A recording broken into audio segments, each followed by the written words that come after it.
All right, so today we are going to talk about a very special math number, which is the number e. Okay, so much like pi is a special math number, the letter e is also used to represent a special math number. And e and pi actually have a lot of things in common. Okay, so let's talk about the number e a little bit. So first of all, it is also called the natural base. We will come back to that idea as we kind of go through. We're going to start talking about logarithms and natural logarithms, and that's kind of where this name comes from. Okay, e is a real number. So it's not imaginary, it's a real number. It is irrational, but not a radical. So it's not a square root, but like square roots, it can't be written as a fraction. Okay, it's written as a decimal that goes on forever with no repeating pattern. Okay, so it's irrational, just like pi is. There's also something called transcendental, right? So transcendental, you've probably never heard that before. Pi is also transcendental. Okay, but what transcendental numbers are is there are numbers that can't be the answer to an algebraic equation. Okay, so for example, if I have the equation x plus 3 equals 5, I solve that equation, I get an answer of x equals 2. So 2 is not a transcendental number because I have an algebraic equation that when I solve it, that's the answer that I get. Okay. Now you couldn't do something stupid like make your equation like x plus 2 equals 0. That's kind of cheating, right? To make it so that you get the right answer. But there's no equation. You can't write an algebraic equation without using the number e so that your answer will be the number e. That's what transcendental means. The same thing is true with pi, right? Unless you can't write an equation like this, or with squares or square roots or anything like that. You can't write an equation that will have pi as its answer unless you use pi somewhere in the problem. Okay, so that's what transcendental means. That's just a little fun bonus. You don't need to know that. All right. The value of e is about 2.718. Okay, but again, it goes on forever, right, without any kind of a repeating pattern. So it's going to keep going from there. All right, and if you want to see what e is, we can take a look on our calculators. And you're going to look over here where the division sign is and see how there's a lowercase e there? That is the number we're talking about.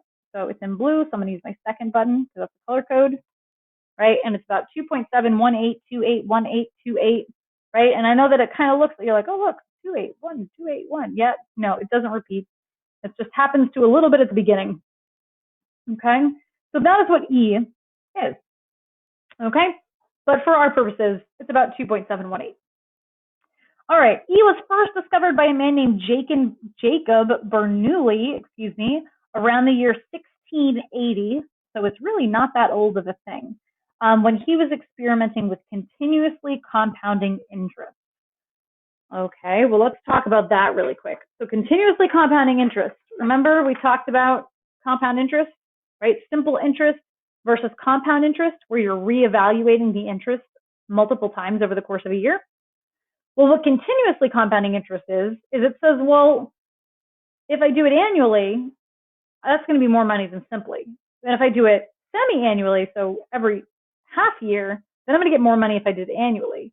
And if I do it 4 times a year, I'm going to get more money than if I did it this way, right? So continuously compounding interest is the idea of, what if I was always compounding, right? And we're going to talk about that more next time. Sorry, I keep saying words in the wrong order today.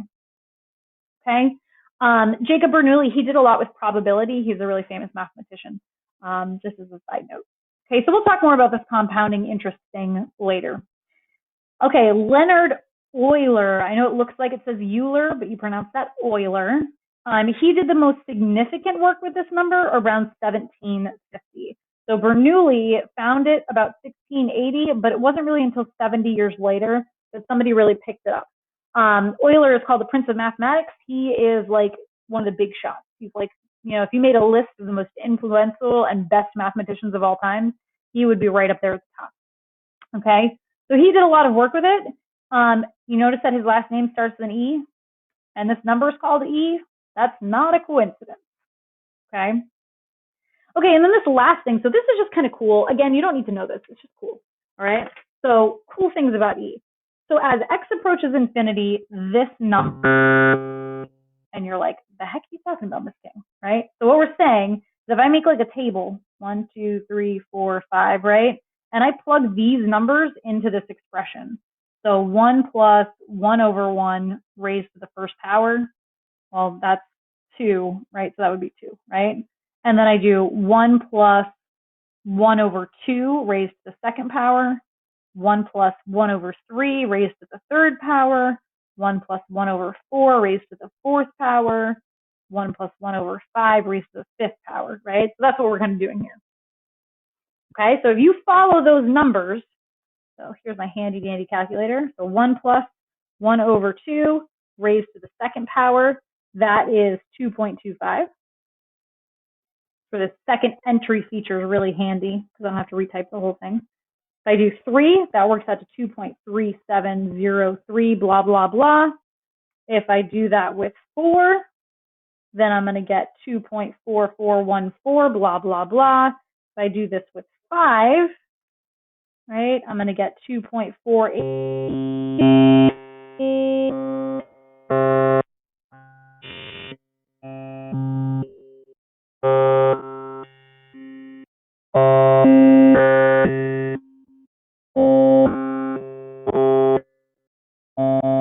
Plus 1 over 100 raised to the 100 power, right? And we'll see what happens there.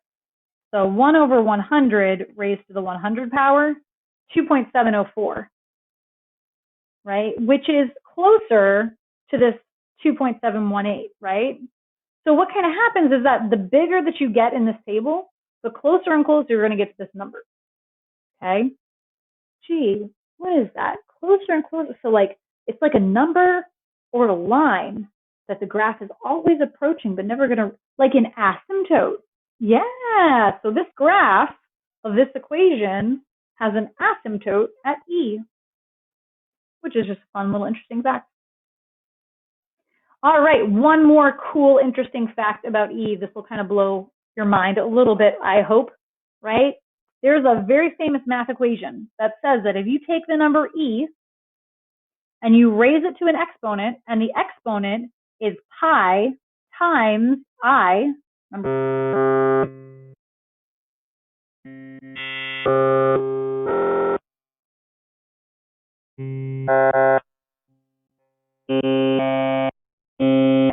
I'm thinking about it. So let's try it on our calculator, right? If I take the number E and I raise it to an exponent of pi, that's that circle number, right? And then times I, which is the square root of -1, right? And I add to that. Oh, hang on. I gotta fix something really quick.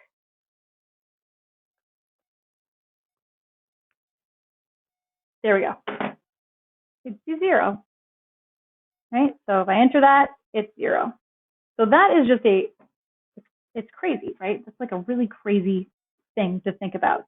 So you take this random number E and you raise it to an exponent of pi, which is like 3.14. You multiply that by the square root of -1. And then when you add 1 to it, you get 0. Just like, how does that work? I'm blown. So anyway, it's pretty cool. Just saying. All right, so now that we've had that little tangent about the number E, now let's talk about what we're going to do with E. And you're like, oh man, this is going to be really hard because that was a whole lot of talking she just did. It's not. For today, it'll be pretty easy. So simplifying with E, you're basically going to treat E like a variable, just like you do with pi, right? And then just follow your typical rules. So e to the third times e to the -5th. We add exponents when we multiply. And then negative exponents flip, right? So we write that as 1 over e squared. Never leave your final answer with negative exponents. Okay, this guy, we're going to distribute that too. So 3 squared would be 9. And then when you're doing a power-to-power rule, you multiply. So it's e to the 8th. Okay, this guy, taking a square root of e to the 7th. So e to the 7th, that means you got 7 e's multiplied together. And we're looking for sets of 2. So that would be 3 sets of 2 with 1 left over. All right, this guy, order of operations, so I'm going to do the parentheses and exponents first. So I'll leave the top alone. And on the bottom, that's going to be 4e to the negative 6. And then I can do two things. 8 over 4 simplifies to 2. And then negative exponents flip, right? So I'm going to take this e to the negative 6. It's going to come up to the top and become an e to the positive 6, which I can combine with those other e's to get 11. Okay, if you're hearing weird growly and meowing noises, it's not me. There are animals. Okay, this guy, e to the 3x times e to the 4x. So remember, you add your exponents. So just like here, how we added those exponents, we're adding exponents. So that's going to be e to the 7x. Okay, these ones, add those exponents. So 3 plus negative 2x is just 3 plus negative 2x, or 3 minus 2x. All right, this guy, 18. So the square root of 18, we can pull a 9 out of that. So that's 3 and the root 2. That part's no big deal. But then e to the 2x. Okay, so let's think about that for a minute. So e to the 2x, what does that mean? So e to the 2x, that's the same thing as e to the x times e to the x, right? Just like how here we added our exponents and got 7x. So I could rewrite 2x as e to the x times e to the x, right? And that is what we're taking the square root of. So what times itself gives you e to the 2x? E to the x. So this simplifies to an e to the x on the outside. All right, same guy here. So e to the 5 is the same as 5 e to the x's, right? So that gives me 2 sets of 2 with 1 left over.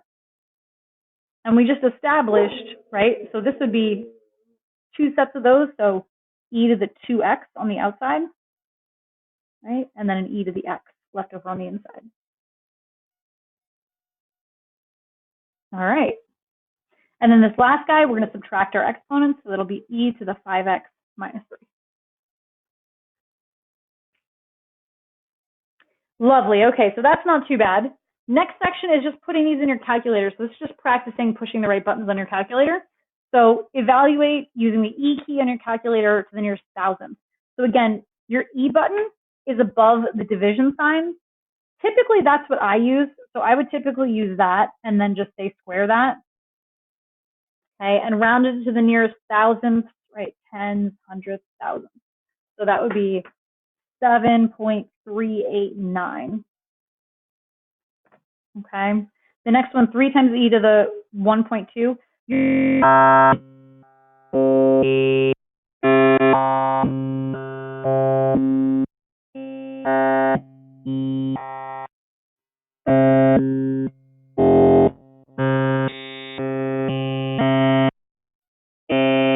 Make that much of a difference. I guess it might save you a step sometimes. But personally, I usually just use that one. So it doesn't really matter. So that's 9.960. And then this last one, 5.2 times e to negative 0.6.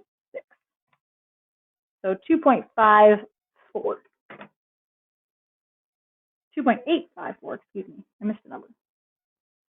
Okay, so those ones are no big deal. That's just making sure you can use the button on your calculator.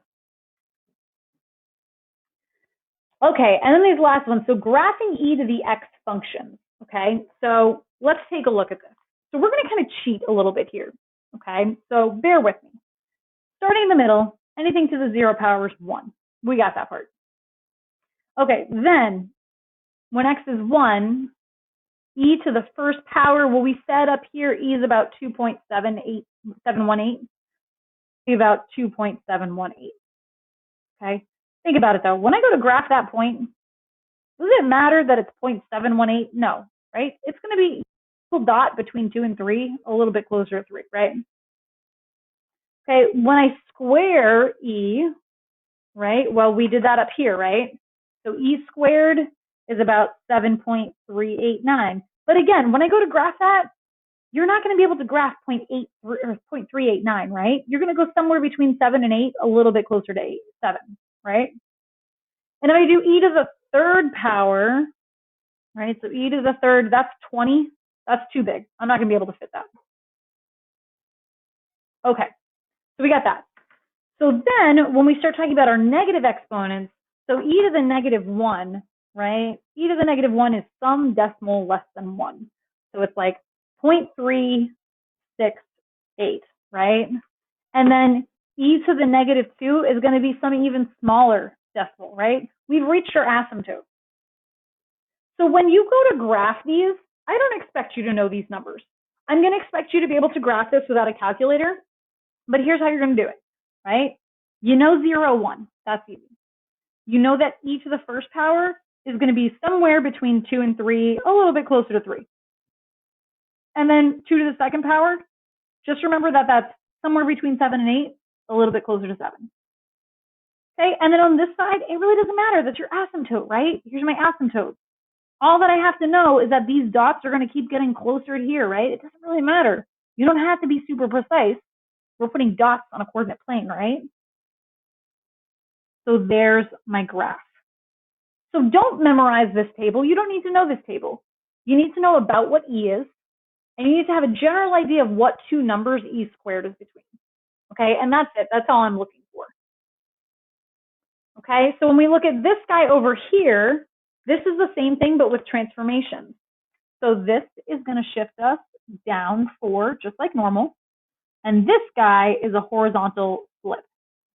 So in a horizontal flip, that means you go the opposite direction, x, y, right? I'm sorry, from the x-axis. So these numbers here, those are the ones that are changing sign. Okay, so down 4, here's my x. Here's where 0, 1 would be. And again, here's what I'm thinking in my head. 2 to the first power is between 2 and 3. It's a little bit closer to 3. 2 to the second power, that's between 7 and 8. So 1, 2, 3, 4, 5, 6, 7.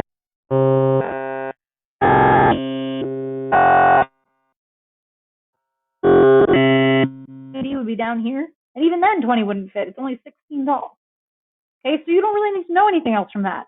I know my asymptote goes through my x, and I know the asymptote's over here, right? So there we go. There's my graph. Okay? So don't stress about knowing all these values of e. You just need to know what e is and a general idea of what e squared is. Okay? And that is how you graph functions with e as their base numbers.